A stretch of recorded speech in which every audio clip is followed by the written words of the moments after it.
mi estimado More, mande el link, pero del Facebook, por favor, para que, Ah, del Facebook, mi rap.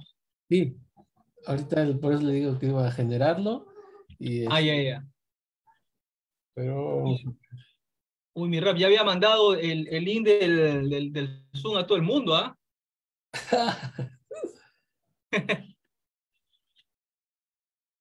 Pero si no, normal que entre mi rap, no se preocupe. Si se portan mal, yo mismo los vuelo. Ok, ya estamos en vivo, bueno, vamos a... Ya está, ya está. Ahora sí. ¿Sí? Sí, mi rap, usted me avisa. Estamos listos. Ya está, ya lo tengo.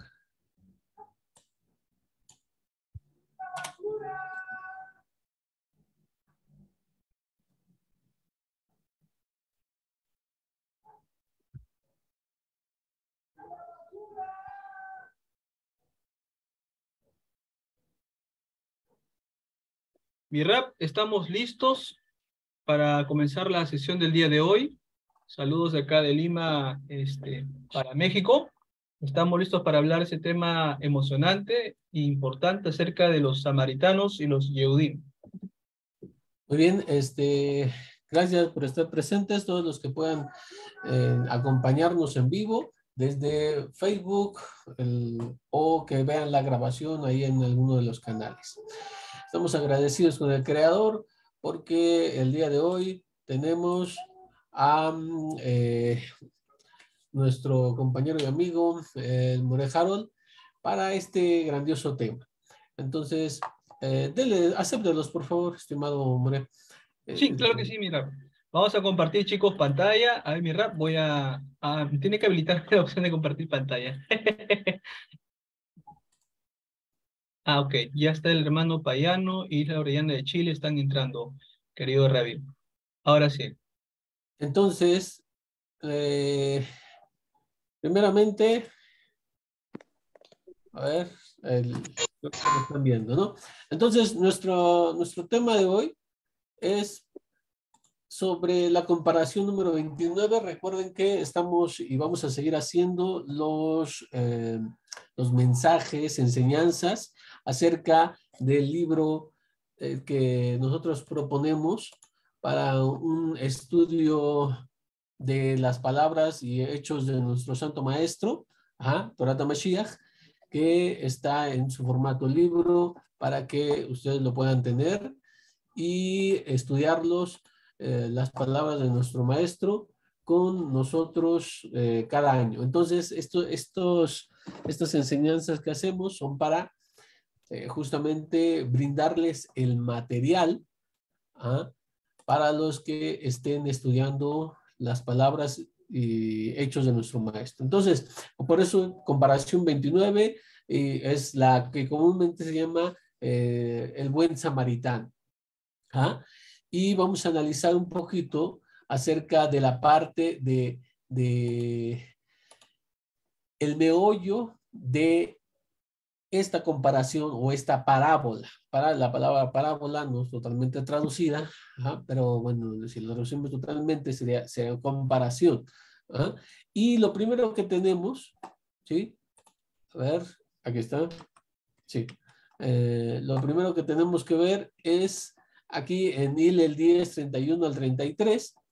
Se habla de tres personas, un sacerdote, un levita y un samaritano. Y lo que nosotros necesitamos es ¿por qué hay estos tres personajes? Y sobre todo el samaritano, porque el pueblo de Israel está dividido en tres, lo sabemos. De hecho, para la lectura de la Torá se llama primero al Cohen, o sea, el sacerdote, luego se llama un leví, si hay un levita, sube, y el tercero es un miembro del pueblo, o sea, un Israel, o sea, cualquier israelita. Entonces, ¿por qué aparece el samaritano? Y es más, ¿qué nos importa a nosotros? Si fuera, no estoy siendo peyorativo en la expresión, pero ¿por qué es tan relevante que es un samaritano? Y para entender la relevancia del personaje samaritano, hemos invitado a, como decíamos, compañero y amigo, un experto en varios temas, y uno de ellos, me gusta en lo particular cómo se desenvuelve en la parte histórica.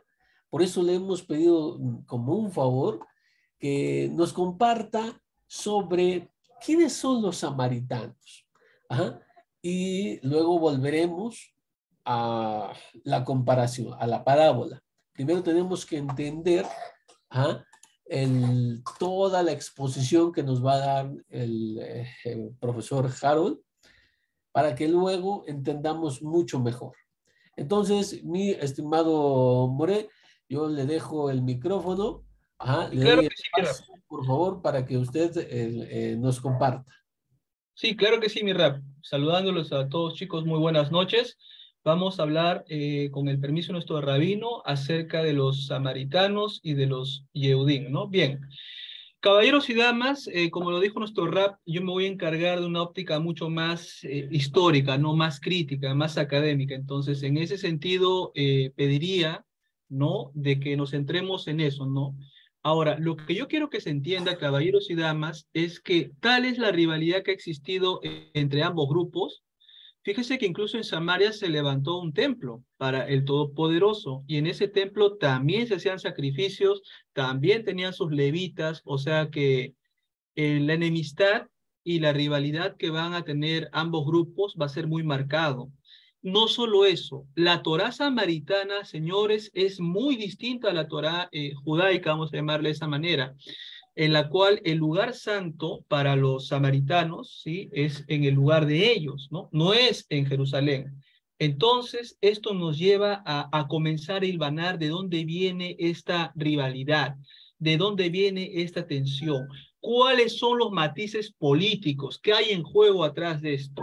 Entonces, esos señores, vamos a ver. Entonces, nos vamos a centrar en el tema teológico y político. Fíjense, la parte política es importante porque la política busca, por así decirlo, dar premisas a los gobiernos, y la parte teológica va a justificar el por qué cada, digamos, cada facción va a reclamar cierto territorio como suyo.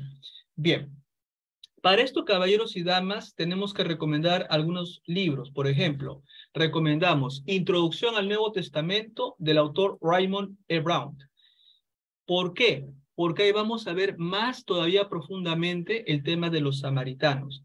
También recomendamos el libro El Evangelio según Juan, de Raymond Brown, ¿sí? Tomos 1 al 12. Entonces, estos son los libros que van a soportar mucho, ¿no? Porque fíjese que la rivalidad que van a tener los judaítas, es el término que voy a usar para los que van a regresar de Babilonia, con los que se han quedado, va a ser fuerte. Entonces, los primeros discípulos van a heredar esta rivalidad, ¿no? O sea, ellos ni siquiera estaban al momento, pero van a heredar esta rivalidad, y por eso vamos a ver que cuando Yeshua de Nazaret comienza a caminar en la Galilea, van a ver parábola del buen samaritano, parábola de rico y Lázaro, vamos a ver una serie de cuestiones que tienen una razón de ser.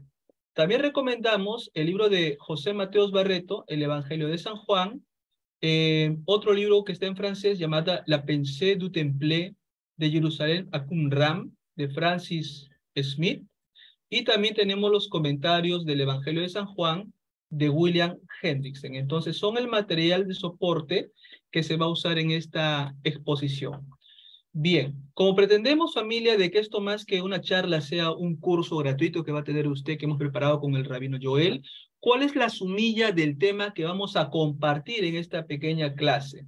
Primero, nuestro estudio tiene como objeto abordar el debate político y teológico entre judíos y samaritanos. ¿En qué? En el contexto de los escritos de los primeros discípulos. O sea, nos interesa saber cómo surge esto y cómo los discípulos de Yeshua van a reflejar esta rivalidad en sus escritos. Y vamos a ver cosas bastante interesantes, peculiares, que incluso un nacionalismo muy extremado que van a mostrar los primeros discípulos. Bien, ¿qué es lo que también nosotros vamos a ver, familia? Vamos a ver cómo se identifica el choque entre etnias. O sea, Recordemos algo, acá quiero comentar algo rápidamente. Sé que no disponemos de mucho tiempo, así que trataré de ser lo más breve posible. Para que usted me entienda, familia, existían tres grandes reinos. Por un lado, tenemos nosotros el reino del sur, que es el reino de Judá. Tenemos el reino del norte, que es el reino de Israel. Y también tenemos el reino de Edom. Tenemos tres confederaciones, vamos a decir de esta manera, que van a estar en ese territorio, ¿vale? Entonces, eso es lo primero. Ahora, cuando los imperios, Asiria, Siria, se llevan a la gente, ¿sí? Entonces, la gente del sur, los judaítas van a tomar posesión del norte. Por eso se habla de Isaías 53, el siervo sufriente. No se habla de una persona, se habla justamente de un grupo de gente, ¿no? Y eso, bueno, en una oportunidad con el rabino Joel trataremos Isaías, ¿no? Pero ya será en otra conversación. Entonces, lo que queremos dejar en claro es que los hijos de los que van a retornar de Babilonia van a ser como la tercera y la cuarta generación, y estos señores ya vienen con costumbres persas, con tradiciones persas, con una idiosincrasia persa. Tal es así que vamos nosotros a encontrar que cuando se quiere edificar las murallas de nuevo, va a haber una oposición. Y fíjese que lo curioso de esto es que se pone a los samaritanos como los malos, ¿no? O sea, en este recorrer de las escrituras, aparentemente ellos quieren estorbar la edificación de Jerusalén. Pero recuerde, eso es la versión que nos presenta la Biblia hebrea, ¿no? Que no la estamos desautorizando. Pero queremos comparar qué dice la otra cara de la moneda, qué dice la Torá samaritana. Entonces, eso es lo que tenemos que entender. ¿Cuál es el choque cultural?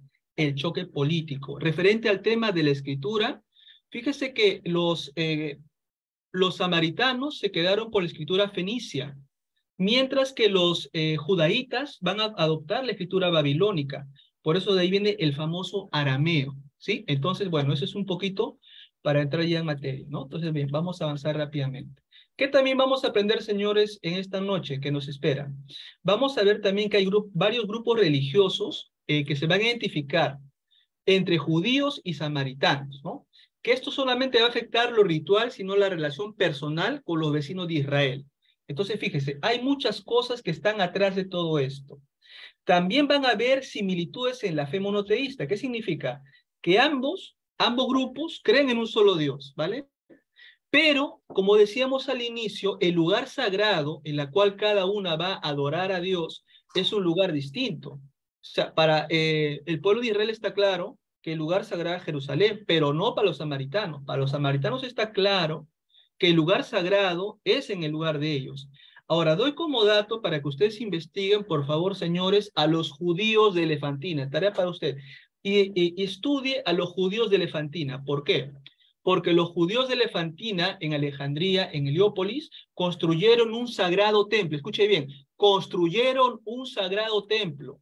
Y ellos en ese sagrado templo sacrificaban animales. ¿Qué significaba? Que ellos desconocían por completo la autoridad judaíta, porque o sea, nosotros no tenemos por qué sujetarnos a ellos. Ellos son invasores que han regresado de Babilonia.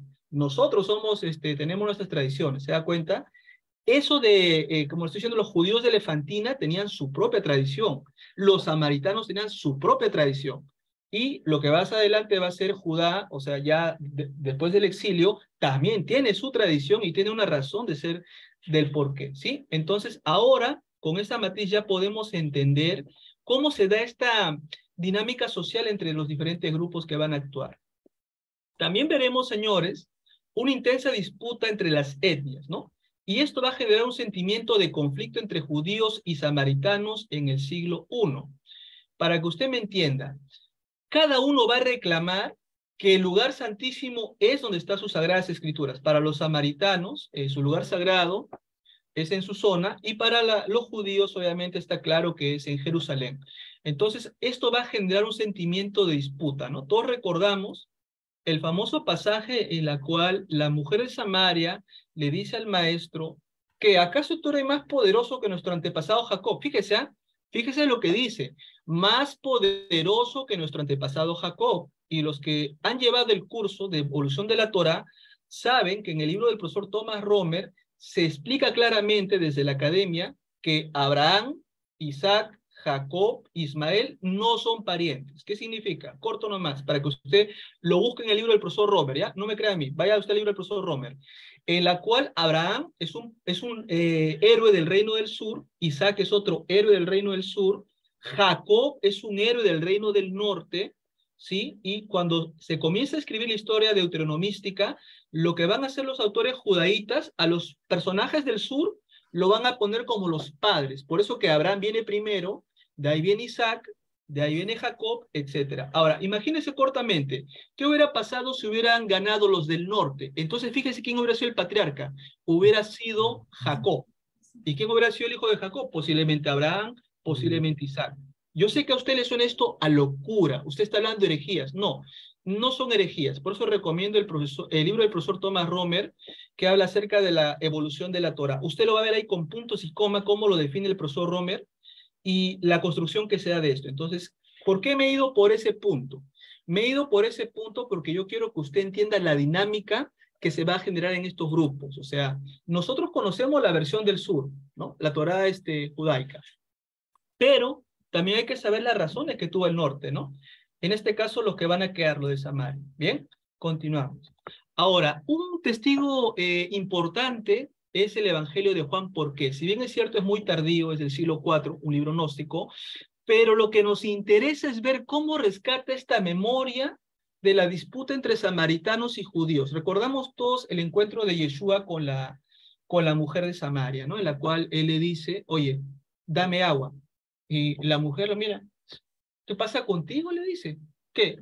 ¿Tú no sabes que nosotros los samaritanos y los judíos no tenemos tratos? Entonces, fíjense cómo comienza el diálogo. El diálogo está reflejando una ideología nacionalista de la mujer de Samaria contra el extranjero judío que venía a su territorio, ¿no? Y obviamente conocemos el relato en el cual el maestro le dice, tú has tenido 5 esposos, etcétera. Pero lo que nos interesa es que usted lea entre líneas. Que usted lea entre líneas cómo se da ese encuentro y que ese encuentro refleja una memoria generacional de disputa entre esos dos grupos, ¿sí? Entre esos dos grupos. Entonces, eso me parece muy crucial que usted lo tenga bien presente. Ahora, lo que nos llama la atención en este sentido van a ser los cambios identificados en Samaria, ¿no? Cómo los discípulos van a enfrentar la situación de la diferencia en la época. Fíjense, hay un pasaje en la que los discípulos son muy duros. Le dicen al maestro, Rabí, si tú quieres, manda que hagamos descender fuego del cielo y los va a quemar, como hizo descender el profeta Elías en su tiempo.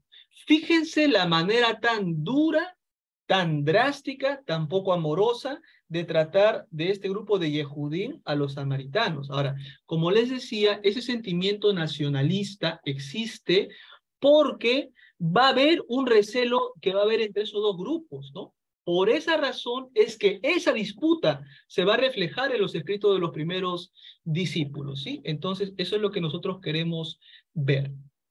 Ahora, el pueblo de Israel, o sea, vamos a hablar específicamente ya de Judá, los judíos descendientes de Abraham obtienen de él su referencia. O sea, ellos se basan, como decía, desde la parte académica, trazan en Abraham el inicio del linaje. ¿Por qué? Porque Abraham es un héroe antiguo, un héroe indígena de la parte del sur. Por esas razones que ellos se identifican con Abraham, ¿no? Y la base religiosa que se desarrolla a través del monoteísmo, la promesa que Dios le da. Vete de tu tierra y tu parentela a la casa de tu padre, que yo te mostraré, y haré de ti una gran nación, y te bendeciré y engrandeceré tu nombre. Bien, en este texto, señores, si lo leemos entre líneas, fíjese que Dios le da a Abraham la tierra prometida, ¿sí? Pero, fíjese, otra vez le repito, que Abraham es un héroe, no le hablo de la parte bíblica, sino de la parte histórica, es un héroe del sur, por esa razón que van a poner a alguien del sur. Por eso yo le decía a usted, si los del norte hubieran ganado, el patriarca principal no sería Abraham, sería Jacob. Y posiblemente Abraham sería hijo de Jacob o nieto de Jacob. Porque en ese caso el héroe del norte sería más importante. Pero para ponerlo de nieto a Jacob, significa que le están quitando la importancia que tiene este personaje emblemático del reino del norte, ¿sí? Entonces, eso también es muy importante decirlo. Ahora, en 1 Samuel 17:45 notamos nosotros la cristalización de la promesa.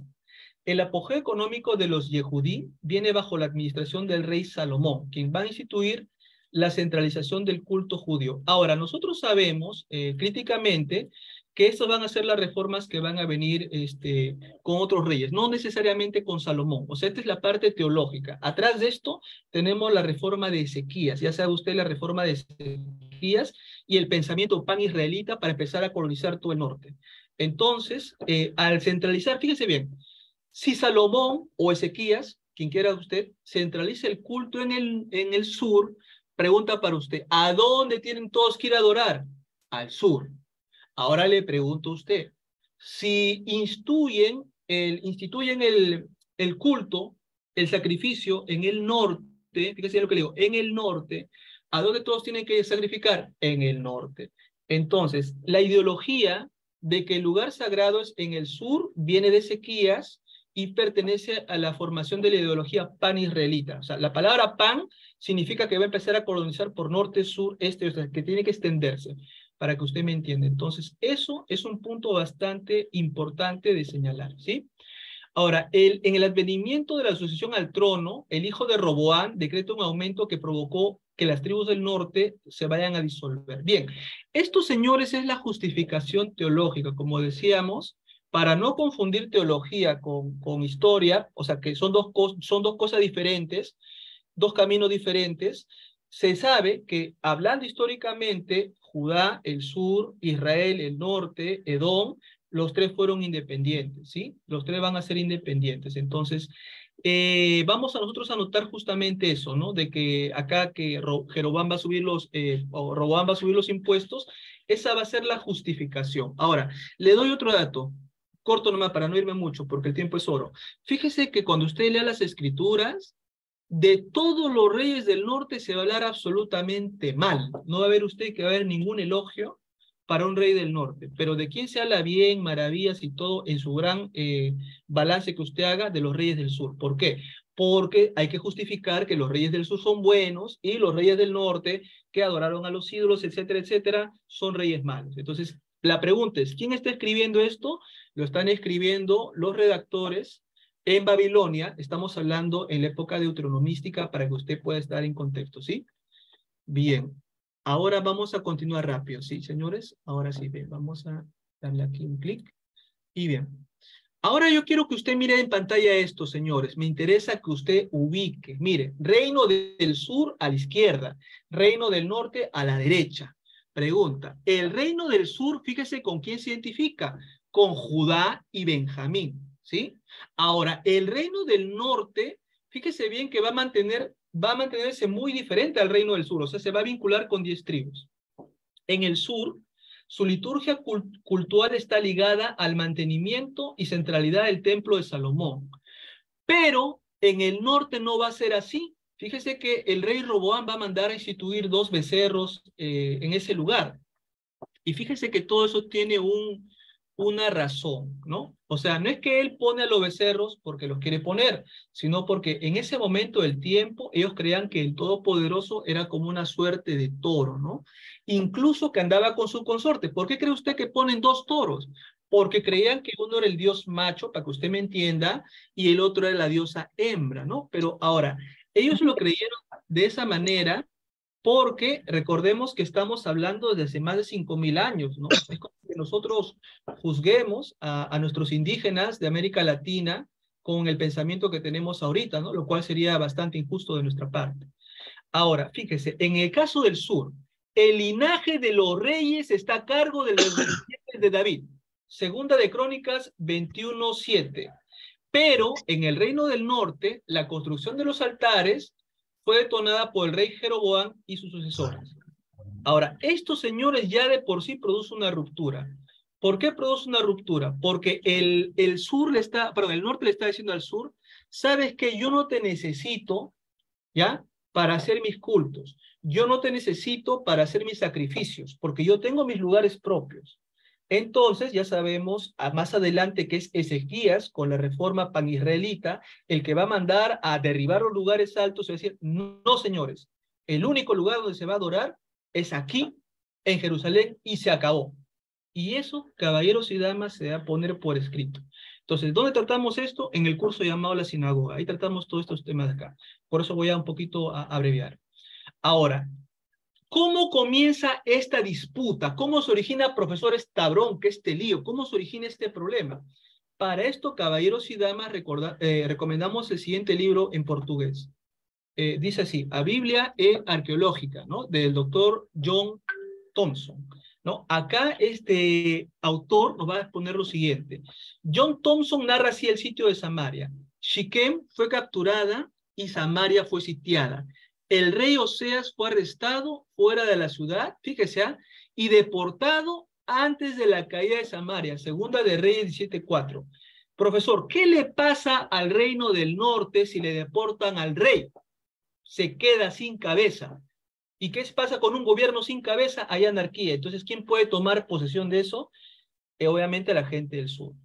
El asedio fue durante 3 años, pero en agosto-septiembre del 722 antes de Yeshua, la ciudad cayó. Salmanasar V va a exiliar a las tierras asirias como Gusana, Goza y Jara. Primera de Crónicas 5:26. Con el tiempo, los exiliados llegaron a las principales ciudades de Nimrut, Calá y Nínive, donde los nombres de los israelitas se encuentran en los escritos registros. Una evidencia, profesor, solamente quiero una, acá la dice el autor. La óstraca de Nimrut y Nínive contienen 22 nombres israelitas como Menahem y Joshea, ¿no? Interesante esto. Entonces ya tenemos un dato, fíjense. Por esta razón, Samaria va a odiar más a Judá. ¿Por qué razón? Por la campaña militar que usted está mirando en pantalla. Por esa razón es que el odio va a comenzar a acrecentarse mucho más. Lo que el autor Thompson familia nos agrega es lo siguiente, dice. Esta narración nos va a manifestar directamente cómo se provoca el fin del reino del norte. Fíjese bien, ¿cautivo por quién? Por Salmanasar V. Ahora sí, cuando usted lea Isaías 53, pero no lo lea en español, léalo en el hebreo, y por tus heridas, no dice herida, y por tus golpes, ¿no? Entonces, el contexto de Isaías 53 se refiere al reino del norte cautivo en la época de Salmanasar. Profesor, aplicación mesiánica, bueno, esa es materia de otra conversación. Ahora, y el reino del sur va a ser subyugado ¿por quién? Por Nabucodonosor. Pero fue la división posterior en el periodo del imperio la que va a permitir que el grupo judío sobreviva. Fíjense, lo importante para el pueblo judío, o sea, para el reino del sur, es que cuando ellos son conquistados por los babilónicos, van a haber una suerte de administraciones. Fíjense lo que dice Thompson. Thompson nos dice lo siguiente. Estas unidades más grandes se van a dividir luego en provincias más pequeñas, cada una con su propio administrador, o sea, los famosos sátrapas. Uno de ellos definido por Heródoto como el quinto. Más allá del río de Transjordania, parece haber subdividido las provincias, entre ellas, fíjese bien los nombres, Judá, Samaria, Amón, Ashdod y Arabia. ¿Quién lo dice? Yo no, lo dice el autor Thompson en el libro que les he presentado en la página 163, ¿sí? Ok. Ahora, las provincias estaban gobernadas por sátrapas, o sea, el sátrapa familias, no lo sabíamos, es una suerte de administrador, ¿no? En su país lo que sería un gobernador regional, ¿no? Para que usted me entienda, o sea, él gobernaba un territorio. Pero fíjese que la satrapía más importante era la satrapía de Judá, y esta era mal vista por los vecinos, pues, porque es como, le pongo el ejemplo simple, si a usted en su trabajo un compañero le da más beneficios, aunque usted no quiera, de todas maneras algo de envidia le va a despertar, no me diga que no, porque somos seres humanos. Entonces ellos, que también son seres humanos, al ver que van a favorecer a Judá como una satrapía más importante, van a tener un cierto recelo. ¿Quién lo dice? El autor Thompson, en el libro que hemos comentado, ¿vale? Ahora, esta disputa, señores, va a ser relatada en el libro de Nehemías y Esdras. Fíjese bien. Y lo dice el doctor Adolf Reumann. Cuando Ezra dice somos la Sera Kodesh, Nación Santa, dice el profesor Reumann que es la misma declaración que hace Joseph Goebbels. Profesor, ¿quién es Joseph Goebbels? Es uno de los propagandistas de las SS de Adolf Hitler, que decía nosotros somos la raza superior. ¿Le suena familiar? Ya. Por esa razón, lea el libro de Esdras con ojo racista y que dice, le mandamos a todos los hijos de Judá que despidan a sus mujeres y despidan a sus hijos y se haga conforme a la ley o a la Torá. ¿Se recuerda de eso? ¿Cómo, señores, se llama eso? Se llama apartheid, se llama racismo. ¿Y por qué razón? Porque ellos que regresan de Babilonia vienen con otro chip, vienen con otras intenciones, y por esa razón, cuando usted ve que en Nehemías quieren construir las murallas, fíjese que van a venir a ayudar a los samaritanos, dicen, no queremos tu ayuda, y los ponen como que ellos son los boicoteadores. Pero otra vez, señor, ¿quién es el que está escribiendo? ¿Es una persona del norte o es una persona del sur? Ah, profesor, es una persona del sur. Por lo tanto, va a favorecer a los intereses del sur. Entonces, cuando lea usted Nehemías y lea Esdra, tenga usted presente esta gran rivalidad que se va a presentar en estos grupos humanos. Decíamos que de esa manera se entiende que la reconstrucción de Jerusalén, había una amenaza militar de los judíos que pondría en peligro a Samaria. Entonces, el tema por el cual Samaria tiene miedo es por lo que habíamos revisado que el profesor Thompson aporta, que habían rodeado, ¿no?, por 3 años y había saqueo. Entonces, en este contexto, otro especialista, Francis Smith, dice lo siguiente. Nos narra la historia de Manasés el apóstata. Fíjese bien, Menashe el apóstata. Ahora, ¿quiénes lo llaman apóstata? No lo llaman apóstata los del norte, le llaman apóstata los del sur. Profesor, ¿qué pasó? ¿Dejó de creer en Dios? No, comenzó a jugar a favor de los samaritanos. Por eso le llaman Menashe el apóstata. Este salió de Jerusalén, o sea, del sur. ¿Para qué? Para casarse con la hija de la satrapía de Samaria, o sea, del norte, y ayudar a construir, ¿qué? El sagrado templo de Gerizim. Así como hay un sagrado templo de Jerusalén, había un sagrado templo de Gerizim. Tenía sus levitas, tenía sus sacrificios, tenía todo. Fíjese bien, no le envidiaba nada al templo de Jerusalén. Por eso los judíos de Elefantina en Alejandría tenían su propio templo. O sea, no le daban bola a los del sur, o sea, no le daban bola a Jerusalén, porque entendían que cada uno tenía su propio lugar. Entonces, bien, vamos a seguir viendo. Aunque estaba desterrado y proclamado como un apóstata, Manasés todavía se consideraba judío. La ruptura de los lazos comunitarios que lo unen a su tierra y a sus antepasados, a su Dios, le es intolerable. También forma con Sanabaletes, así se llama la dama esta, el proyecto de construir un templo en el monte Gerizim, similar al de Jerusalén. Fíjese bien, o sea que si Jerusalén ya tenía su templo, los samaritanos van a construir su templo, y fíjese, no es el único. En Grecia también tenía sus templos, en Alejandría, Egipto, también tenía su templo. O sea que creamos nosotros que todo el mundo venía a adorar a Jerusalén es ignorar el templo de Elefantina, el templo de Samaria, etcétera. Por eso les decía, señores, el curso de la sinagoga es crucial para poder entender todos estos conceptos. Bien, decíamos, el gobernador de Samaria promete a su yerno que será su primer sumo sacerdote. ¿Se dan cuenta? A eso quiero llegar. Ellos, los samaritanos, van a formar a sus propios levitas, los van a constituir ellos mismos. Como lo temían los ancianos de Jerusalén, el ejemplo de Manasés se difunde. ¿Qué pasó? Mucha gente del sur comienzan a tener matrimonios mixtos. ¿Se dan cuenta? Por eso más adelante viene Esdras y viene Nehemías. Y dice, ¿no? Ay, no, que se despidan a las mujeres que se han casado y que se haga conforme a la Torá, entre comillas, porque no había eso todavía. Eso viene más adelante. Ahora entendemos el por qué se da el análisis de Esdras y Nehemías de que, bueno, ya que ellos se vayan y acá solamente con gente del sur. Ahora se entiende porque hay propósito geopolítico. ¿Qué es geopolítico? Que tengo una visión de conquistar, ya sea al norte o ya sea al sur. Bien, eso, ¿quién lo dice? Lo dice el profesor Schmidt en su libro, ¿sí? Vale, vamos a continuar. Esto va a despertar un sentimiento de odio, repulsión, revancha en el pueblo judío, que va a tener asco por Samaria. ¡Ay! ¿Cómo pueden sacrificar en ese templo pagano? La adoración es aquí, tampoco es en Elefantina, tampoco es en Grecia, es acá. Entonces, ese es el sentimiento nacionalista que tienen ellos en su corazón. Este sentimiento impregna incluso la literatura histórica de los escritos de los primeros discípulos, o Keter, o lo que se conoce como Nuevo Testamento, que mal llamado Nuevo Testamento, lo hacemos todos. El historiador judío del siglo I, Flavio Josefo, va a relatar este periodo de disputa sobre la reconstrucción del templo de Jerusalén. Miremos un poquito lo que nos aporta Flavio Josefo. Dice, sin embargo, los samaritanos que además del odio, fíjese bien, del odio y la envidia sentían por nuestra nación, no podían tolerar la obligación de contribuir con las cosas necesarias para nuestros sacrificios. Además, se jactaban de ser del mismo país que los persas. No fallaron de la misma manera de hacernos todo el daño que pusieron. Pregunta, ¿quién lo pone? Flavio Josefo, pero obviamente Josefo es de Judá, ¿no? Y obviamente pues tiene su corazoncito judío. Por lo tanto, él va a escribir no tan neutralmente, ¿no? Sino también un poquito pintándolos a ellos como los malos, ¿no?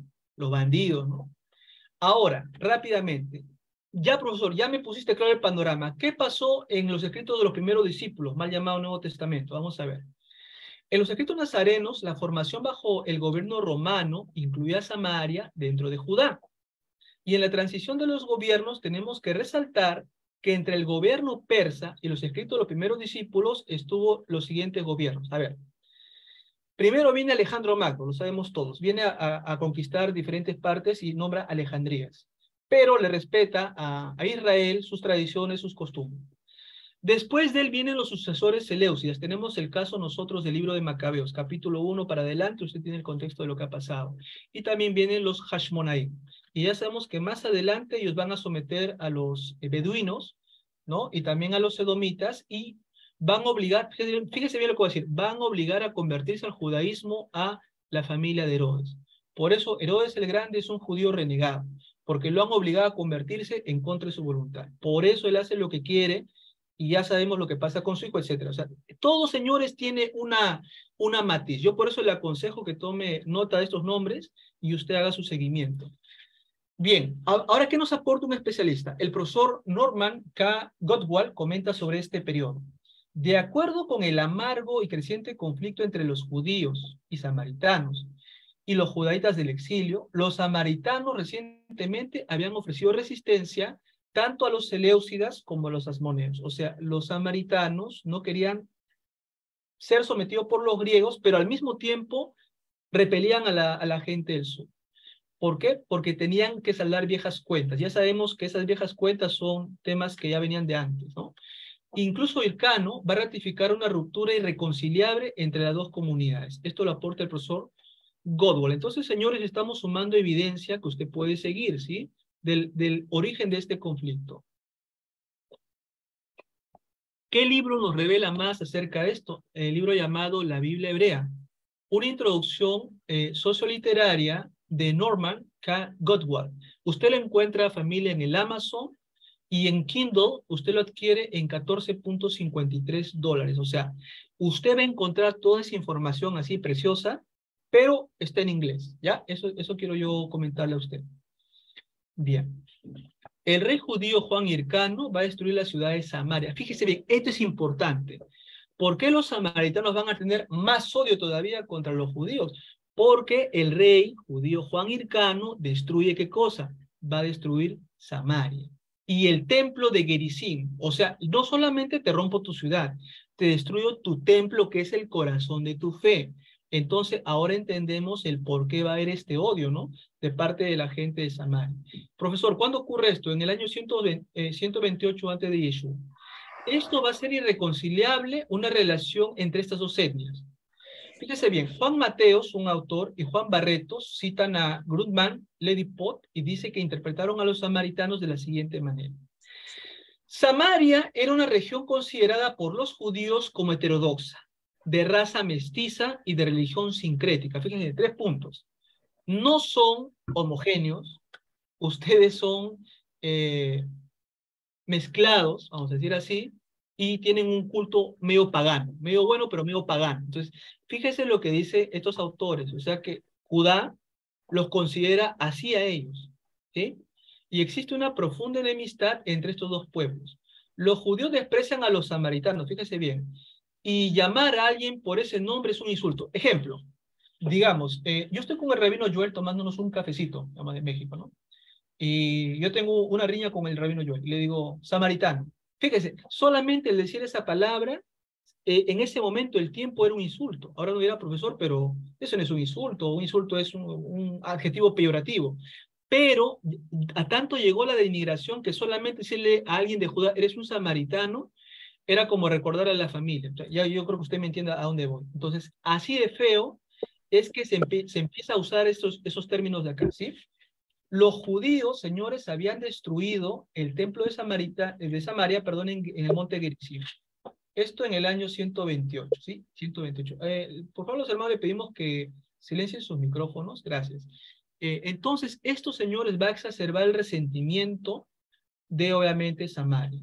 En tiempos del procurador Coponio, estamos hablando del año 6 al 9, después de Yeshua, unos samaritanos habían profanado el templo de Jerusalén. Fíjese bien, habían profanado al templo de Jerusalén durante las festividades de la Pesaj, esparciendo huesos humanos en los atrios.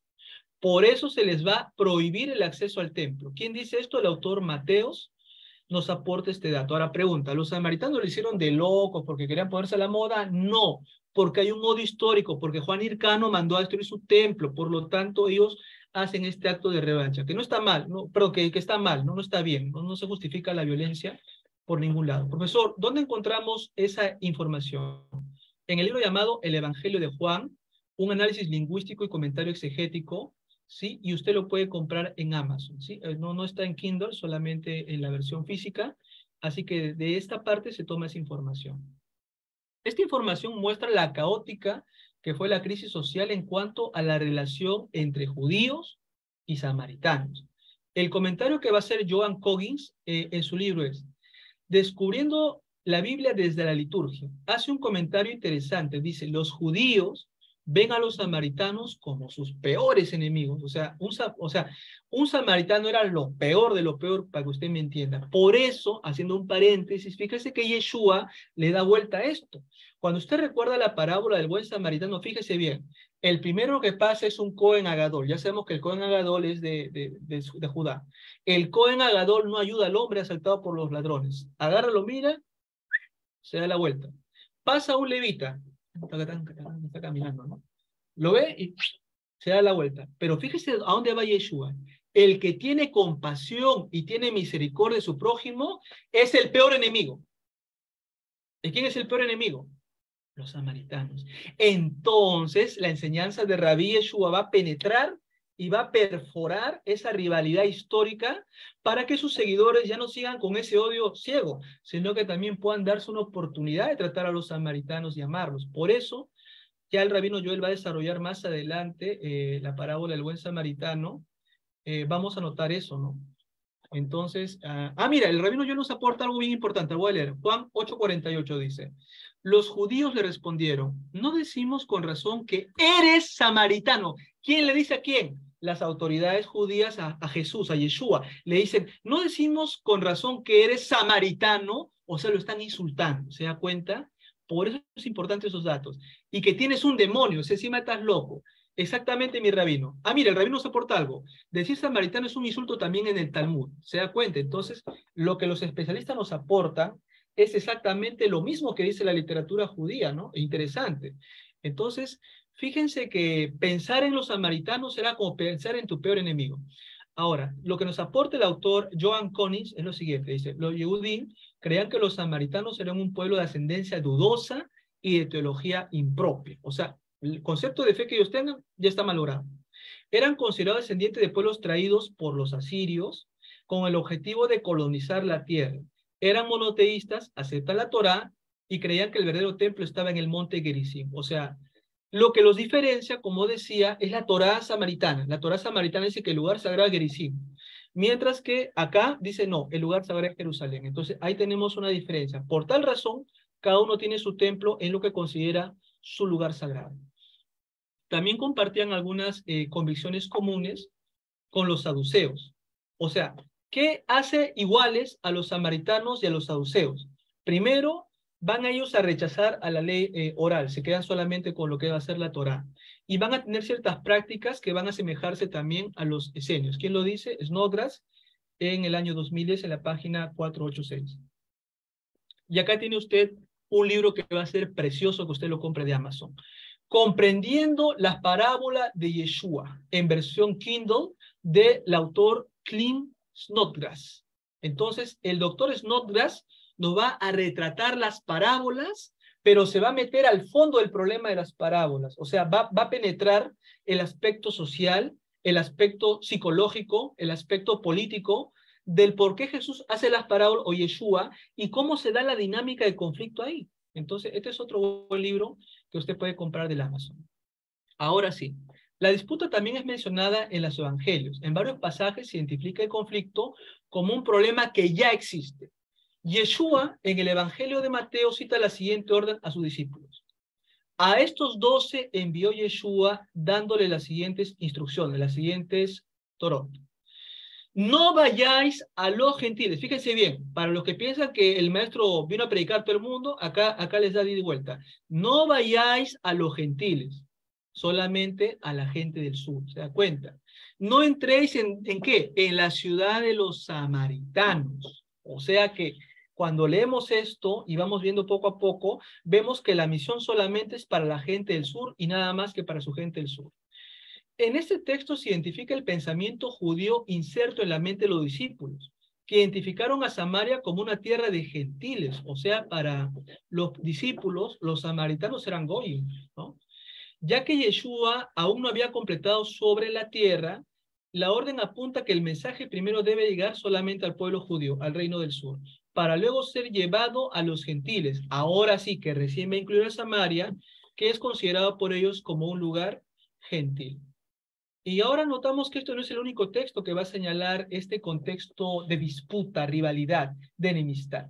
Esto es lo que yo les decía. Fíjese bien en lo que dice Lucas 9 del 52 al 54. Entraron en una aldea de samaritanos. ¿Se imagina usted judíos entrando a Samaria? Ya, punto número 1. Para prepararse en una casa de huéspedes. Pero no lo recibieron porque parecía que iban a Jerusalén.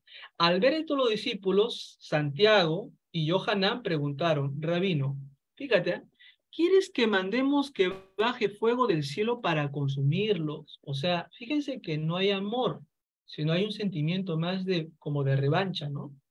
¿Y dónde quedó el amor al prójimo? Entonces, ahí nos muestran algunas cosas que siguen reflejando esta tensión histórica, ¿no? Entre estas dos facciones. Entonces, acá notamos que cuando los discípulos le ven hablando al maestro con la mujer, se quedan estupefactos porque no era normal que el maestro esté hablando con su peor enemigo. Entonces, eso es lo que ellos pensaban. El documento va a presentar a 2 discípulos que al no ser recibidos en la ciudad de Samaria, piden a Yeshua que mande fuego del cielo para matar a las personas presentes. Esto también se debe a un conflicto religioso, familia, que aunque presentaba el corazón de los seguidores de Yeshua, según el autor William Hendrickson, este sentimiento es repetitivo. Los sentimientos negativos de los judíos hacia los samaritanos se puede ver en pasajes como Lucas 8:48 y en el libro apócrifo del Eclesiástico 50, del 25 al 26. La actitud igualmente hostil de los samaritanos hacia los judíos se ve en Lucas 9, 51 al 53.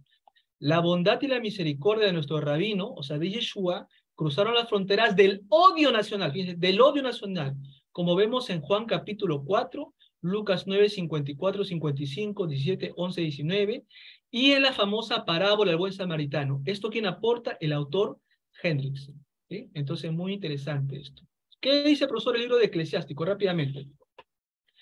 Hay 2 naciones que mi alma detesta, y la tercera ni siquiera es nación.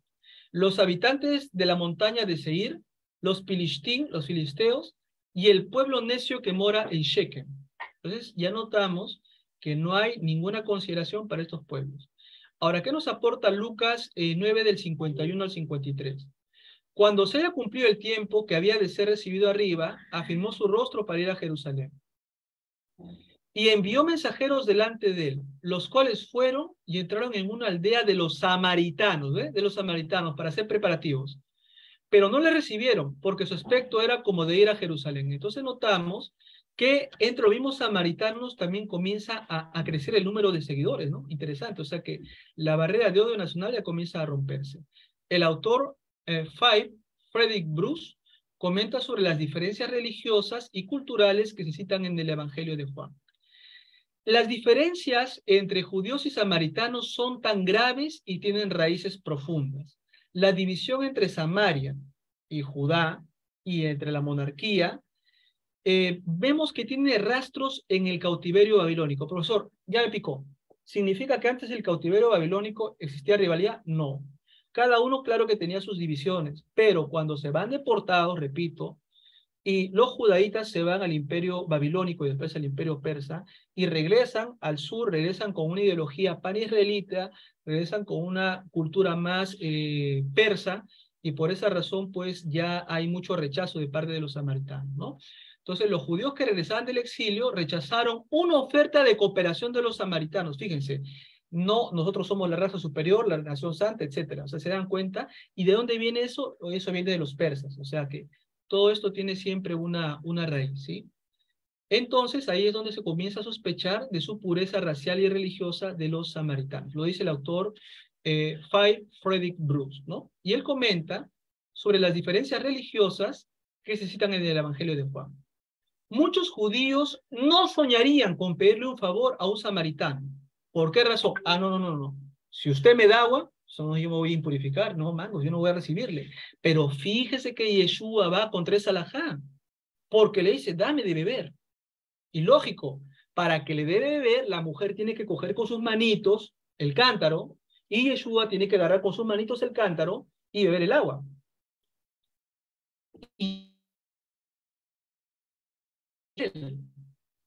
Pero él está rompiendo esa alajá. ¿Por qué?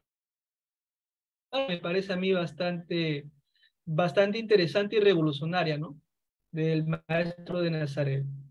Bien, estos escrúpulos que eran aún mayores cuando se trataba de una mujer, fíjese, porque el número considerable de judíos debían haber tomado esta posición, ¿no? Que se convirtió en una ley religiosa más generaciones. O sea, no te acerques a una mujer samaritana o alguien de Samaria porque te vas a impurificar. O sea, esa es una alajá que va a surgir ya obviamente con el transcurso del tiempo. La sorpresa de esta mujer es comprensible. Porque, a ver, ¿cuántos judíos habrían ido? No me toques, aléjate. Pero este hombre le dice, señora, dame de beber. Hoy, tú me pides a mí que yo te dé de beber a ti. Si samaritanos y judíos no nos llevamos, ¿qué no te has enterado? Sí sabía el maestro, lo sabía. ¿Pero qué estaba haciendo? Estaba rompiendo un paradigma. Por eso decíamos que a Yeshua se le considera un revolucionario, ¿sí? Un revolucionario, pero no solamente de lo físico, sino también de lo espiritual. Y Yeshua va a superar las barreras y exhibe una expresión distinta a la que la mujer identifica al pueblo judío y le brinda una nueva etapa en la comprensión. Los discípulos que ven a su maestro rompiendo los obstáculos alágicos y la diferencia étnica se quedan sorprendidos. El autor Frederick Bruce completa enfatizando la importancia de la acción de Rabí Yeshua. Para un judío, fíjese bien, implicaría un riesgo de contaminación alágica. O sea, si yo lo toco, es como coger un muerto. Para que usted me entienda, usted ha leído el Sefer Vaikra. Es como coger un muerto. Pero el maestro dice, mangos, no es así. Ese es una alajá que viene después. Y no, él rompe ese paradigma, ¿no? Interesante. Desde el punto de vista que un judío respetaba estrictamente la Torá, tanto la Torá oral como la Torá escrita, pero Yeshua va mucho más allá, ¿no? Tiene una visión más profunda para su época. Con razón, la petición de Yeshua sorprendió a la mujer. Al pedirle el favor, le había mostrado una buena voluntad. Le había mostrado una gesed, una gracia, una haris en griego. Entonces, es entendible, ¿no? Ahora entendemos mucho más por qué la mujer se queda, ¿no? Y todavía Yeshua comenta, has tenido 5 maridos, etcétera, y usted ya conoce el Evangelio. Yeshua, con esta actitud de pedirle agua, hace que las diferencias mueran. Porque si el maestro le pide agua a una samaritana, entonces sus discípulos tienen que hacer exactamente lo mismo. ¿Y eso qué hace? Que se rompa ese nacionalismo y que haya un lazo de amistad y hermandad que se había roto en la época del exilio. Interesante, ¿no? Y que él es libre para hablar con ella y ojo, no solamente habla con ella. Ella le dice, cuando venga el Mashiach nos revelará las cosas. Y él le dice, con él estás hablando. O sea, va más allá, no solamente rompe el tema de la cultura, el tema de los paradigmas, sino que le revela quién era, de acuerdo a los evangelios, ¿no? Lo que hace que se restablezca el sentimiento de unidad, o sea, el sentimiento que hubo antes del exilio, Yeshua quiere recuperarlo, ¿no? Y muy importante. En el diálogo desarrollado en el texto, la mujer cambia varias veces el sentido de la conversación. ¿Quién se da cuenta de esto? El autor Raymond E. Brown. Ante tan sorprendente conocimiento de la situación, la mujer finalmente pasa a un plano religioso tratando de evitar mayores evidencias, suscitando la polémica entre judíos y samaritanos. Recuerda usted, pero nuestro padre Jacob venía a este lugar. ¿Acaso eres tú más poderoso que nuestro padre Jacob? ¿Por qué menciona a Jacob? Otra vez piense, ¿por qué no menciona a Abraham? ¿Por qué no menciona a Isaac? ¿Por qué se menciona a Jacob? Porque Jacob es el héroe más importante de la tradición del norte. Tarea para usted, revise el libro del profesor Thomas Romer. Ahí se explica con puntos y comas esto que yo le estoy diciendo. Esta actitud por parte de la mujer tendría que sacar a relucir el sentimiento de disputa entre estas dos comunidades, entre judíos y samaritanos. O sea, la mujer como que, no, pero nosotros, o sea, la mujer que como que todavía sigue en su nota, ¿no? Pero Yeshua la comienza a meter más en su marco hasta que le demuestra realmente que no tiene que haber esta diferencia. Porque hay una parte donde dice, ¿no? Vendrá el momento en que no se adorará ni en Jerusalén, ni allá en Gerizim, sino que todos los adoradores adorarán en espíritu y en verdad. ¡Pum! ¡Bomba! Rompió otro paradigma más. Pero ya usted lo tiene eso en los evangelios. Entonces note, la mirada inicial del juicio al judío con quien dialogaba fue contenida con el sentimiento de disputa interior. Al final del diálogo se identifica con las palabras de Yeshua y recibe la revelación. Hermanos, amigos, acá está el Mesías, acá está el Mesías. Entonces se dan cuenta, la mujer comienza a ser una pregonera de la mesianidad de Yeshua. Pero ¿cómo se da todo esto? En esta interacción en la cual caen paradigmas y caen moldes. El autor Brown insinuó además de ese pasaje que identifica una tercera comunidad de los judíos y los samaritanos estaban en armonía. Probablemente en esa historia refleja la historia de Juan, en la que los samaritanos se convirtieron en parte de la comunidad junto con los judíos. O sea, ¿qué significa? Que dentro de los seguidores del Mashiach van a haber samaritanos y judíos, y en el Mesías van a ser hermanos. O sea, que no hay que tú eres del norte, que yo soy del sur, ¿no? Sino que hay unidad. Se rompe la barrera de la frontera, de las camisetas, y se une en el sentimiento de la mesianidad de Yeshua. Lo más obvio es que el tema continuo de la sustitución, es decir, aquí la adoración en el templo y el contraste entre la fe más abierta de los samaritanos y la creencia menos adecuada de los de Jerusalén. O sea, la gente de Jerusalén siempre va a querer ir allá a adorar porque es parte de su costumbre, sus tradiciones, pero vemos que poco a poco estas cosas comienzan a limarse, ¿no? Interesante.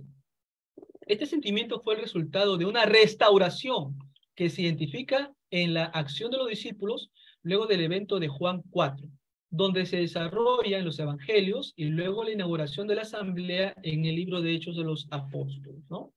Los discípulos, quienes vieron el ejemplo de Yeshua, ahora siguen este ejemplo. Por eso, el maestro le pide, dame de beber. A mí qué me importa que esté contaminado ritualmente, mangos.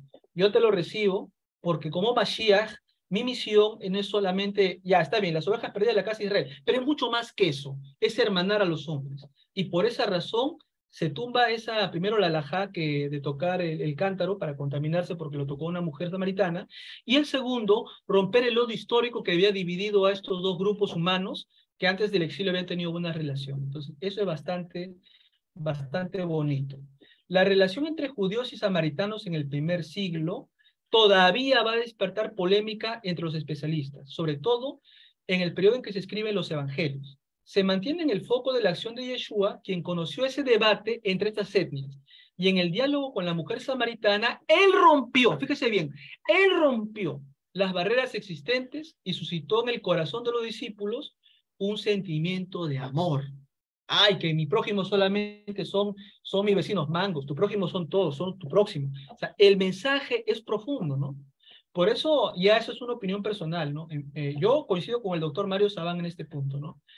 Que el maestro es más un cabalista, por eso él tiene un libro llamado Jesús el Cabalista, que aunque la palabra cabalá va a ser bastante anacrónica en este tiempo, pero vamos a decir que la enseñanza espiritual profunda y bastante pues mística va a permitir que él vea algo más profundo de lo que solamente ve un hombre de cuerpo de carne y hueso, sino él algo más profundo todavía. Y su gente del Mesías van a comenzar a ser instruidos en ver algo más profundo todavía. Entonces, decíamos, él rompe las barreras existentes y suscita este gesed, ¿no?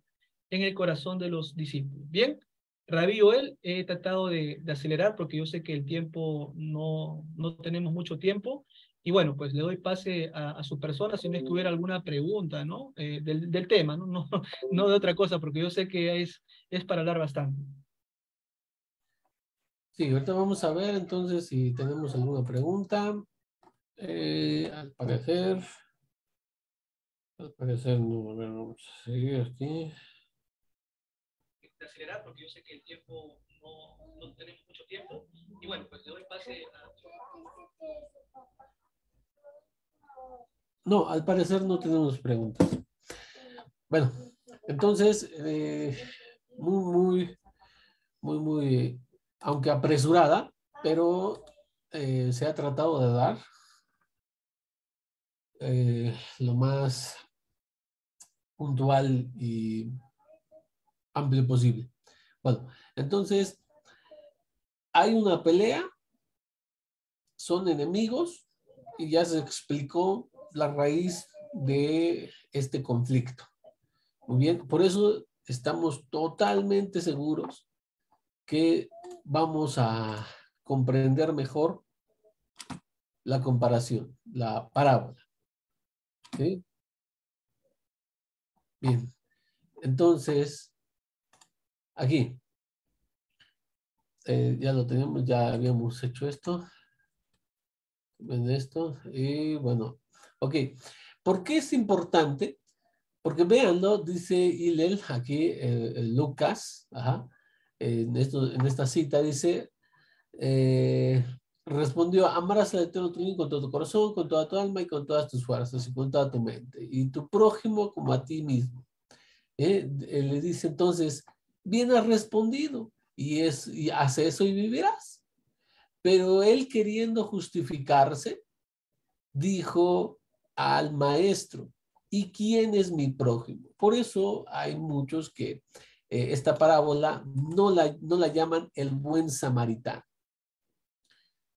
sino ¿quién es mi prójimo? O sea, hay grupos que lo han tomado así, por ejemplo, lo pone así, los Ratim tienen esta comparación como la comparación de quién es mi prójimo. Ahora van a ver cómo está conectado lo que se acaba de dar a esta parte. Se está diciendo quién es mi... Esta persona se quiere justificar porque nuestro maestro le dice, la primera mitzvah, esto es amar al Eterno, es Ben Adán Lamakom, los preceptos, las obligaciones que tiene la persona entre él, entre el hombre y el Eterno. Pero también existe otra categoría, que es Ben Adán Lejaveró, o sea, entre el hombre y su prójimo. Y como no quiere aceptar, y es muy fácil decir, bueno, él se quiere justificar diciendo, ¿y quién es mi prójimo? Ok, te lo acepto, te lo compro, está bien. Tú dices que tengo que amar a mi prójimo, pero ¿quién es mi prójimo? Y es cuando el maestro va a traer la parábola que estamos analizando. ¿Ah? Imagínense los judíos ahí traer el ejemplo de un samaritano que se compadece de esta persona, lo ayuda, no solo en el momento, dice, lo carga, se lo lleva al mesón y todo un proceso que le hace. Eso es vital. Ahora, por ejemplo, en el Talmud de Yerushalmi, en el Tratado de Nedarim, y también aparece en Bereshit Rabbah y en otras partes, eso es Midrash, pero bueno, aparece en varios lugares una discusión entre dos gigantes de la tradición. Está una discusión entre Rabbi Akiva y Ben Asai. Y se va a tratar sobre el principio más grande de la Torah. ¿Cuál es el principio más grande de la Torah? Y vamos a leer lo que dice Nedarim. ¿Ah? Y dice así, Ben Asai dijo, estas son las generaciones de Adán. Ese es es un gran principio en la Torah. Rabbi Akiva dice, este es un gran principio de la Torah. Amarás a tu prójimo como a ti mismo. Lo que significa que uno no debe decir, puesto que soy avergonzado, que mi prójimo sea avergonzado. Esta es la explicación de Rabbi Akiva. Dice, ni ya que he sido maldecido, que mi prójimo también sea maldecido. Entonces, note, en esta discusión de la tradición, ¿cuál es un versículo que nos encapsule, si es que puedo utilizar esa expresión, que nos encapsule un gran principio de toda la Torah? O sea, si puedo yo encapsular toda la Torah en un solo versículo. Y Rabbi Akiva va a recitar, va a defender que el principio más grande de la Torah es este versículo que dice, amarás a tu prójimo como a ti mismo. ¿Ok? Entonces, está diciendo, amarás a tu prójimo como a ti mismo. Excelente. Ajá. Ese parece contener, es un versículo hermoso, el mensaje ni qué hablar, o sea, el amor al prójimo como el más grande principio de la Torah.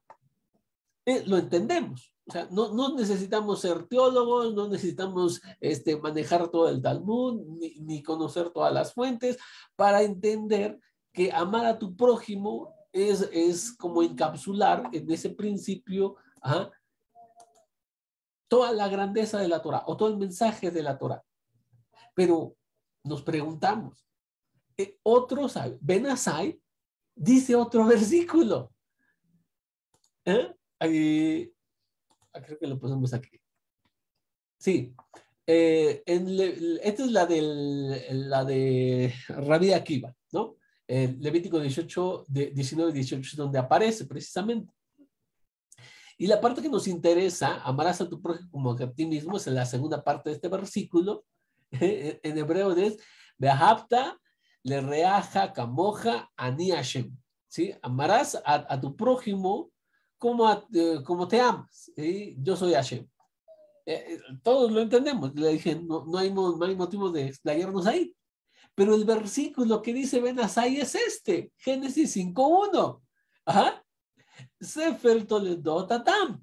O sea, en la primera parte del versículo. Este es el libro de las generaciones de Adán. Y si nos causa una pregunta, es decir, pues, como que no me parece que tenga un super mensaje como el anterior. O sea, si vamos a escoger quién tiene que un principio muy grande en la Torah, este versículo, ama a tu prójimo como a ti mismo, y aparte dice no te vengarás, no guardar rencor. Ajá. A que dice, este es el libro de las generaciones de Adán, el día que Elohim creó al hombre a semejanza de Elohim. ¿Qué? ¿Cómo? ¿En serio? Este es el gran principio de la Torah. Y sí, entonces, eso es lo que decía Ben Asai. Bueno, vamos a ir aterrizando en todo lo que tenemos. ¿Cuál es el peligro de que, digamos, el más grande principio de la Torah se encuentra en el versículo de amarás a tu prójimo como a ti mismo? Existe un peligro. Es el concepto de prójimo. ¿Qué entiendes como tu prójimo? ¿Ah? Prójimo es un concepto etimológicamente cognado con prójimo, próximo, que puede utilizarse como sinónimo de semejante, cercano, vecino. Ajá. No me lo van a creer, de verdad no me lo van a creer, pero escuché un debate entre un cristiano y un mesiánico. Y justamente uno de ellos, no voy a decir quién, para no brindar una mala idea, uno de ellos lo que hace es decirle al otro una palabra a modo de insulto. Lo insulta, ¿sí? Y el otro responde, oye, pero ¿acaso no está escrito, amarás a tu prójimo como a ti mismo? Y le dice, no, tú estás mal, porque tú no eres mi prójimo. Así se lo dijo, tú eres mi prójimo. Prójimo es próximo, el que está próximo a mí, en lo que yo creo. Entonces, fue impresionante para mí. Realmente yo no lo había visto, o sea, que lo dijera textualmente. Si bien es cierto, tenemos diferencias y aunque no digamos explícitamente, a veces nos reunimos en diferentes grupos y como que si no congenia o no dice lo que yo digo, bueno, hay una cierta separación y todo eso. En eso sí lo había visto, por supuesto, lo hemos tenido, pero que lo diga así textualmente, tú no eres mi prójimo y por eso te puedo tratar así. Y todavía le siguió insultando. Entonces, la otra persona cayó en ese juego y terminó insultándolo también. Yo no podía creerlo. Yo, de verdad, en el momento en que, y como empezaron a hacerse de palabras, ajá, entonces, pues para mí fue, digo, mejor le cambio. La verdad, fue impresionante. ¿Qué hacemos cuando la palabra, este precepto de amarás a tu prójimo como a ti mismo, existe ese peligro de que digas, bueno, mi prójimo es un judío? O sea, al decir el pueblo, o sea, ¿quién va a ser mi prójimo? Nada más el pueblo judío. O sea, estoy hablando de religión. Los judíos dirán, amar a tu prójimo, ¿a quién se refiere? Hacerle bien, amar al que es miembro del pueblo judío. Y si vamos un poquito más allá, dirá el ortodoxo. No, con el concepto de religión, no, el ortodoxo va a decir, no, solamente el que sea un judío practicante. Entonces, mi deber no va a ser amar al judío que es, ¿cómo se llama? El que es secular. Ajá. O que es de otro grupo, un reformista. Entonces, un ortodoxo podría decir, no, mi prójimo no es el reformista que quiebra la Torá e invalida la tradición. ¿Sí? Pudo decir eso. Bueno, pueden decir eso. Es lo que yo les decía. Ese es el peligro de esto. Y luego lo podemos seguir reduciendo. Y lamentablemente eso ha sido lo que ha sucedido. Ajá. Aunque no se diga explícitamente. Ajá. En el Talmud nuevamente, no, esta es la Mishnah. Dice así, Rabbi Yeshua solía decir, un Hasid loco, o a veces se traduce como un Hasid necio, un piadoso necio, un malvado listo, ajá, una mujer farisea. Aquí hay cuestión de traducción, ¿no? Pero así dice, ¿no? Perushá, sí se podría entender, literalmente una mujer farisea. Y la plaga de los fariseos son las cosas que destruyen al mundo. Ajá. Quiero comentar un poquito aquí de la mujer farisea. Al parecer se trata de una mujer joven que se consagra al ayuno y a la oración, para decirlo en otras palabras, una asceta. Porque, ¿qué sucede? Que cuando se dice el prójimo, a veces ni siquiera los mismos, o sea, lo que tú tienes más próximo, con las personas que convives, a veces se va cerrando ese círculo más. De manera que, por ejemplo, aquí tenemos en la Mishnah un testimonio de que sabemos que lo que es la Mishnah son los fariseos, el judaísmo rabínico es heredero al judaísmo fariseo. Entonces, aquí también se habla de la plaga de los fariseos y que las cosas que destruyen al mundo, incluso una mujer perushá, una mujer farisea. ¿Hasta dónde podemos llegar? Si esto nosotros lo interpretamos literalmente o no buscamos el amor al prójimo, es donde podemos caer.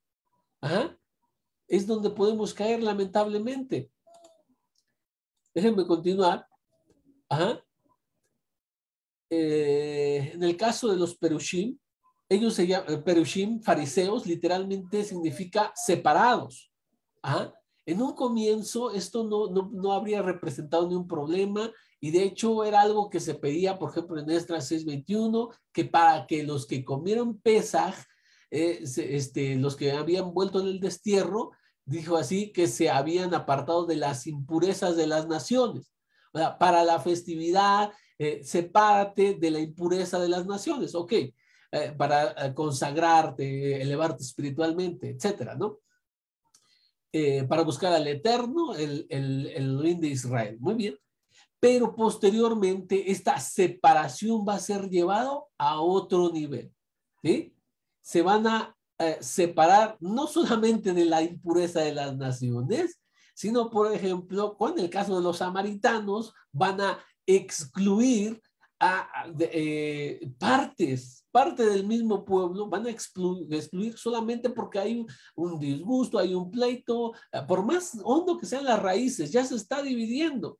Y después, no solamente con ellos, van a hacer una separación con el Am-Aret, o sea, una persona ignorante de las leyes.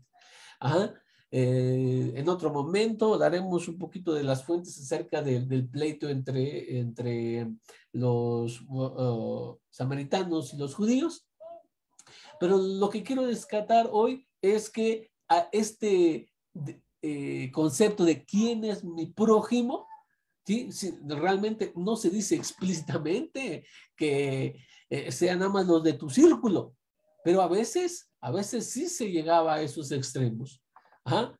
Los fariseos llegarían a ser conocidos por la designación a causa de la separación en que no participaban con la mayor parte del pueblo. Dicho de otro modo, los fariseos se habrían situado aparte en virtud de un conocimiento más estricto de la pureza, no solo con respecto a los gentiles, sino a los que es llamado, por así decirlo, medios judíos, sino además con respecto a la impureza que en su opinión afectaba también a gran parte del pueblo. En este sentido, eran llamados separados. Ajá. Empezó con algo muy bueno, pero vean cómo se fue haciendo, cómo fue evolucionando esta manera. Ajá. Y por eso tendremos, por ejemplo, en Marcos 2:15, dice, y sucedió que estando con él a la mesa de la casa de Leví, muchos publicanos y pecadores estaban en la mesa con Yeshua. Pero los escribas y los fariseos van a decir algo aquí. Dice, al ver los escribas y los fariseos que comían con los pecadores, le dijeron a sus discípulos, ¿qué? ¿Es que come con los publicanos y los pecadores? O sea, ¿cómo es posible? Según esta visión, nuevamente, por ignorar quién es mi prójimo. El mayor principio de la Torá es yo tengo que amar a mi prójimo, según la opinión de Rabí Akiva. Ajá. Entonces, aquí va la respuesta que está en consonancia con lo que es la opinión de Rabí Joshua. Y es, Ben Asai no dice el más grande principio de la Torá es ama a tu prójimo como a ti mismo, sino nos dijo, este es el libro de las generaciones de Adán. ¿Qué tiene que ver que eso? Lo extiende a toda la humanidad. O sea, Adán no como nombre de un individuo. Ajá. En hebreo es Adam. En las versiones al español se puso como nombre a un individuo, Adán con N. Ajá. Y pero Adam es en un sentido más amplio, es literalmente el ser humano, o sea, todo hombre. Ajá. Todo hombre. Y es por eso que el principio más grande de la Torá, según Ben Asai, es que debes aplicarlo a todo ser humano para no correr el riesgo de cerrarlo o de encapsular a solo tu grupo como tu prójimo. Y esto le sucedió también, por ejemplo, a los qumranitas, que se fueron al desierto, ¿quién era su prójimo? ¿Por qué se alejaron de los demás? Ajá. Se alejaron de los demás porque no creían que los otros incluso miembros del pueblo y pueblo común o algún otro de algún otro grupo religioso fuera su prójimo y se encapsularon en unos 120 que se fueron allá. Esos son sus prójimos, ese es su prójimo, nada más 120 personas. En cambio, la opinión de Ben-Azai dice, aplícaselo a esto a todo ser humano. O sea, no te importe lo demás, o sea, aplícalo a todo ser humano. ¿Quién es tu prójimo? Todo ser humano. Por eso es que Rabbi Yehoshua en su comparación va a traer a el samaritano, el enemigo, los samaritanos con el cuales tenían tanto pleito, lo va a traer como un hombre que va a auxiliar a un judío, va a auxiliarlo porque él no está diciendo mi prójimo no es nada más el samaritano. ¿Ah? Mi prójimo no nada más es el judío, en el caso de los judíos. Que tu prójimo sea todo ser humano. Rabbi Yehoshua aquí nos está dando una lección tremenda, como nos estaba compartiendo el profesor Harold. ¿Ah? Él está hablando con una mujer samaritana, ¿sí? Y no solamente en esa ocasión, sino en nuestra comparación, tenemos como principal modelo a seguir a las acciones de un samaritano. ¿Sí? Entonces, por eso es que al final tiene mucho que ver. Esta persona le dice, ¿quién es mi prójimo? Ajá, ¿quién es mi prójimo? Entonces le relata esta comparación de ese samaritano que ayuda al judío y diciéndole con esto, si es considerados enemigos, pueblos peleados que tienen no solamente de ahorita un conflicto de años, o sea, esto ha sido cargado por varias generaciones. Aún así ayuda, dice, veías tú lo mismo. Ajá. Entonces le dice, ¿quién es el prójimo de esta persona? Pues el que lo ayudó. Bueno, pues ve y haz lo mismo. No preguntes quién es tu prójimo, como decir, mi prójimo es nada más el que está próximo a mis ideales, el que está de acuerdo con lo que yo digo, el que predica lo que yo predico, el que piensa como yo pienso, sino todo ser humano. Ajá. Y creo que es una valiosísima lección que nos viene a traer nuestro Santo Maestro, en verdad.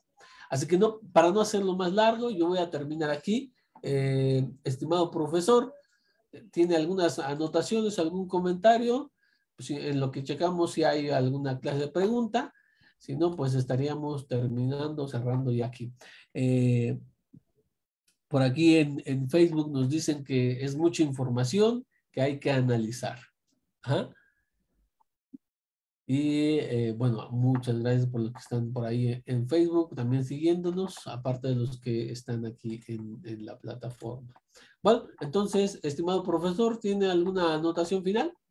Bueno, sí, rápidamente, pues, agradecer a las personas que se han conectado a través del Facebook, también a los chicos, a Esteban Apunte, la hermana Isla Orellana desde Chile, un abrazo hasta Chile, el pastor Paulino Núñez, un abrazo al doctor Paulino, la hermana Pía Letelier hasta Chile, el hermano Valdir de Colombia, el hermano Washington Arellano, y a todos los amados cibernautas y amigos que nos están sintonizando, pedirles mucho, chicos, que este tipo de estudios que hemos realizado con el Rab Joel, lo miren siempre desde la lupa de la investigación. Lo que nosotros queremos fomentar en ustedes es que ustedes revisen la bibliografía que hemos recomendado, que ustedes vayan más allá y que no se queden con un paradigma. Por ejemplo, uno de los problemas que tenemos, querido rabino, en América Latina es que se da un paradigma, por ejemplo, ¿no? El buen samaritano, por ejemplo, algunos piensan que es el reino del norte, ya. No. Y la gente se queda con eso, ¿no? Pero no se dan cuenta que hay más cosas que se pueden profundizar. Entonces, mi consejo sería de que pausen Rabí el video, le tomen print a la parte que ustedes consideren importante y sobre las perlas que hemos soltado, ustedes profundicen, ¿no? Ya que hemos hablado del reino del norte, el reino del sur, hemos hablado de la formación del Israel bíblico, de Judá, hemos explicado así, pero súper violento, por qué Isaías 53 habla del reino del norte, no habla del Mesías, sino eso ya es una construcción teológica que viene siglo más adelante. Entonces, invitamos a que pausen el video, revisen la bibliografía y hagan, señores, un esfuerzo. Fíjese, si usted quiere aprender, tiene que comprar sus libros del Amazon o en su país. Y una vez que usted lo tenga, estúdelo, escudriñelo, que como dijo el maestro, y conoceréis la verdad y la verdad te hará libre. ¿Cuál verdad? La verdad de estudiar a conciencia y con profesionalismo estas cosas. Bueno, mi rap, entonces, de mi parte, no veo que haya preguntas de ningún compañero acá en la sala del Zoom, ni tampoco en el Facebook. Bueno, agradecerle, querido rap, la invitación.